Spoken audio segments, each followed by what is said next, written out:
Why am I... Was it you who called me here?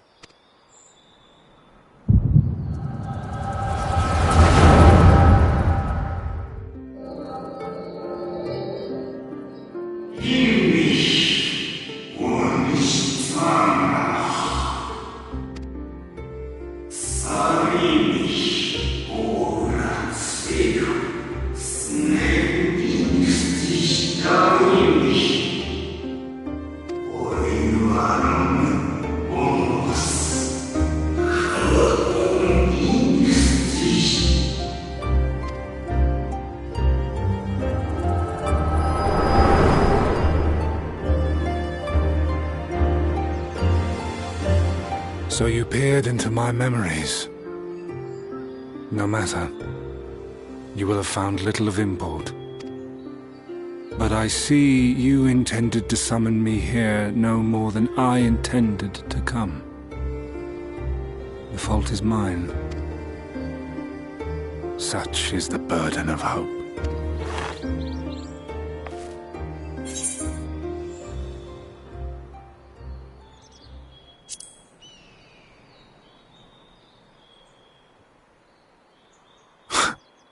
What fool would relinquish his weapon on the eve of battle?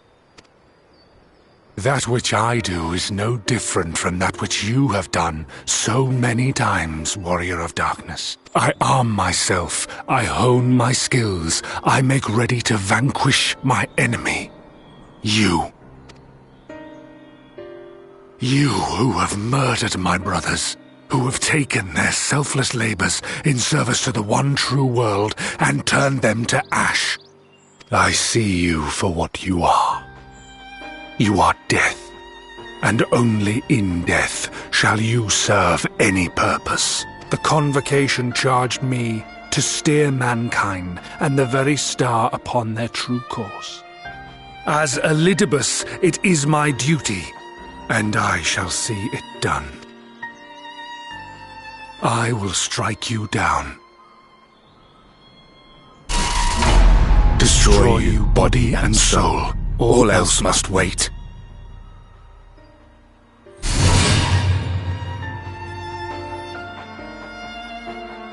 Ere long I will come for you, Warrior of Darkness, and I will save the world.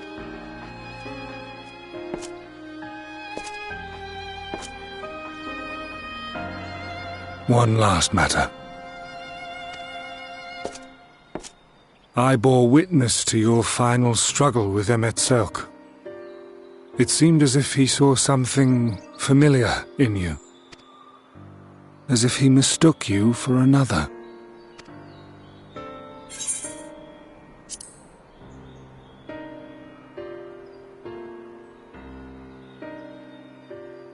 No. I recall not of whom he spoke. Mayhap I never knew you. Or mayhap it is another fragment lost. Ah, I wasn't aware you already had a guest. If the conversation is constructive, I shall not intrude.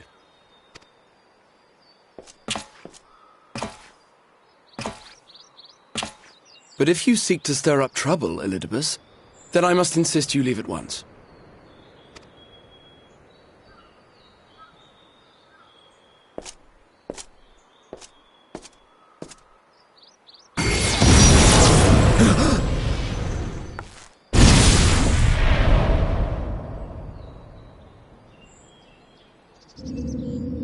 Though you lack her blessing, your soul is surprisingly dense.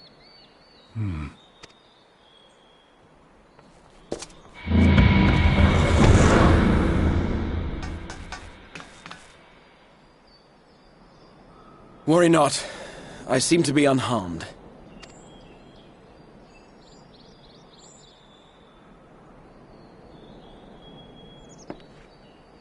This is my own doing. The consequence of my recent exertions. It is the Tower's way of compensating me for the demands I have placed on it. Rest assured, it is no great inconvenience at present. Indeed, I told Beck Lug as much, but they would not be persuaded and sent me away to rest.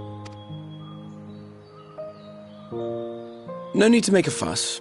Strange as it may sound, I consider it something of a badge of honor. One of the brave souls who saw me delivered unto the first once said that the world shall ever have a place for tales of heroism so long as we have need of inspiration in our lives. Though he and his fellows had no way of knowing whether their mad scheme would amount to anything, they knew that the attempt alone would inspire hope. Or so they hoped. A more optimistic lot one would be hard-pressed to find. They said they would find a means to save our God's forsaken world, just as soon as they had sent me on my way. Said it with such confidence that, for a fleeting moment, I half believed them.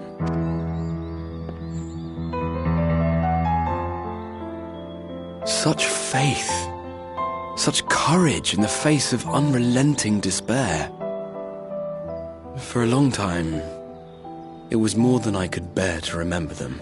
But having come this far, having sent full many on their way myself, I see things more clearly. To take action is to hope. To believe, to choose to believe, is to take the first step towards a brighter future. And why do I tell you this? Because I want you to indulge me in a little recklessness. Needless to say, I have a plan. And when all is said and done, I will ask yet another favor of you.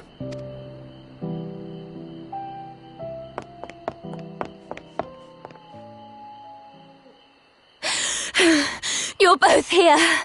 Oh, thank goodness. What's wrong? It's Thancred. He's collapsed.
Excuse us.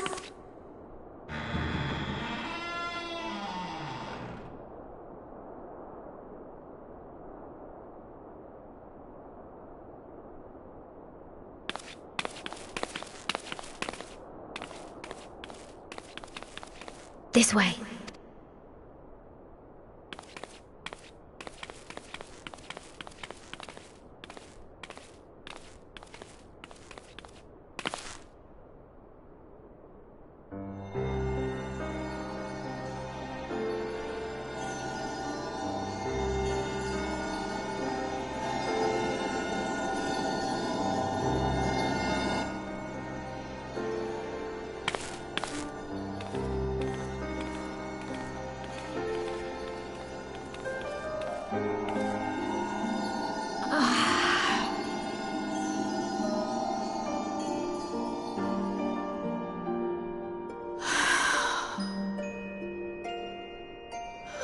I would rather you hadn't seen this. I'm sorry. We have urgent tidings. Oh, no, I'm not angry with you. On the contrary, I know full well how hard everyone has been searching for a way to return home. And I had hoped to afford you the time you needed. But given our friend's present state, perhaps it was for the best that you came.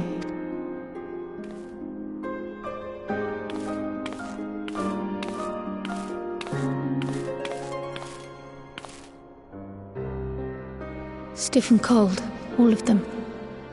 As if they were made of wax, barely alive at all.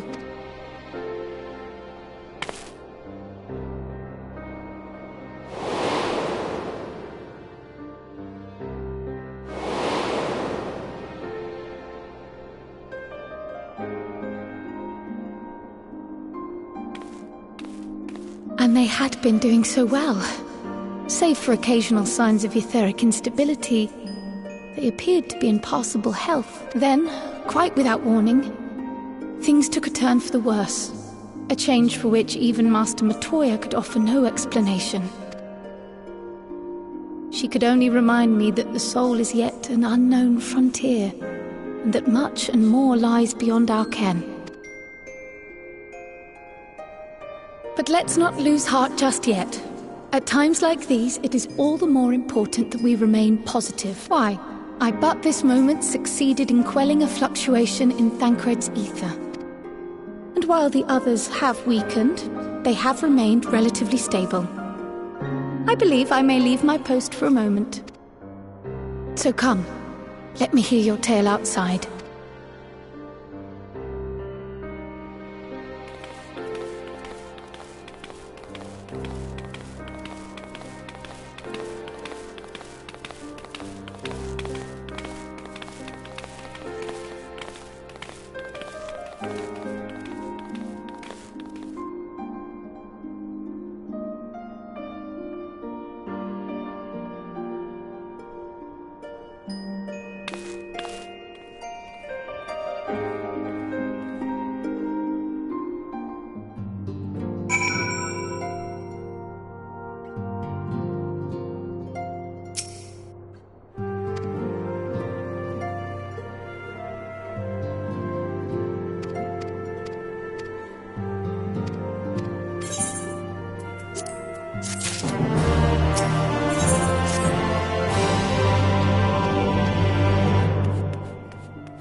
Forgive the delay.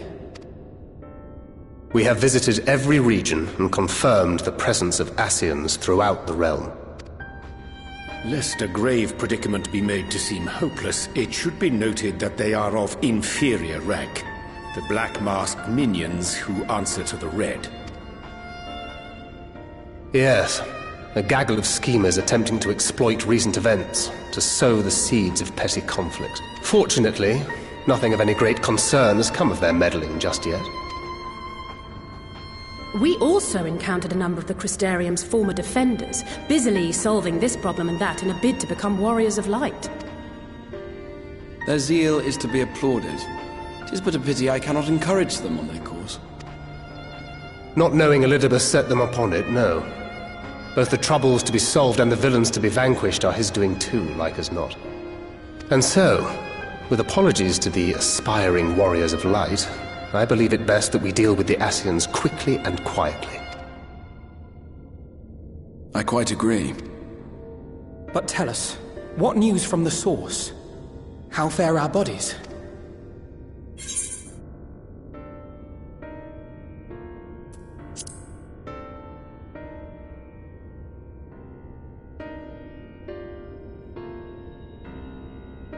Oh dear. Then we must redouble our efforts. Not that we've ever stinted in that regard. This would seem an appropriate moment to ask about the spirit vessel. Tell me you've made some progress. We have, as it happens. One moment.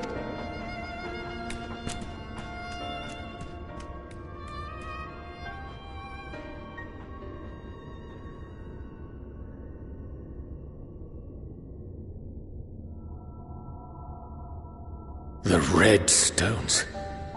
Then this doth mean... For the benefit of all, permit us to explain.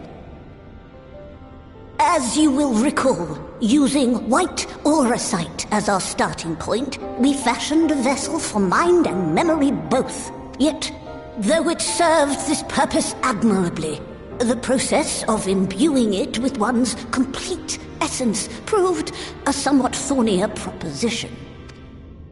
Simply put, the memory would not accompany the mind. And so, we looked to the Allagan's mastery of memory transference for a solution. This approach was not without its own complications, however, relying as it does upon blood, which inanimate objects, notably, do not possess. We duly explored methods of suffusing the vessel with drops of the aforementioned. Alas, our painstaking experimentation succeeded only in making me feel faint, and singularly failed to imbue the crystal with the necessary properties.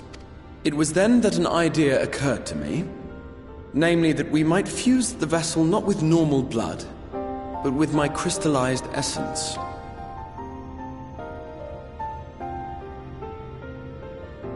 You're doing this for our sakes, so far be it from us to complain. But don't think we haven't noticed what's happening to your arm. It falls well short of offering up my life in exchange for yours, which was your only stipulated prohibition, as I recall. And it is but a small price to pay for delivering you home. Assuming it works, we shall soon know if this grisly addition will serve as a suitable conduit for the subject's memory. Though not soon enough to warrant your waiting. The test is like to take a while. Let us be off then.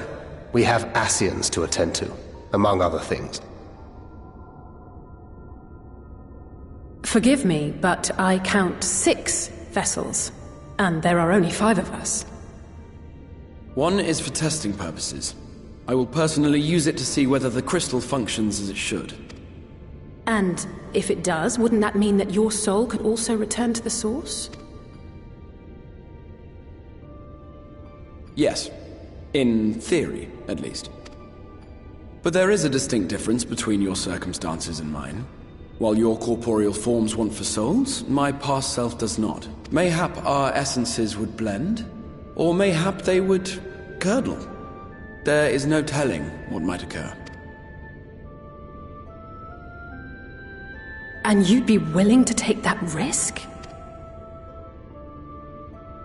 I would. I see.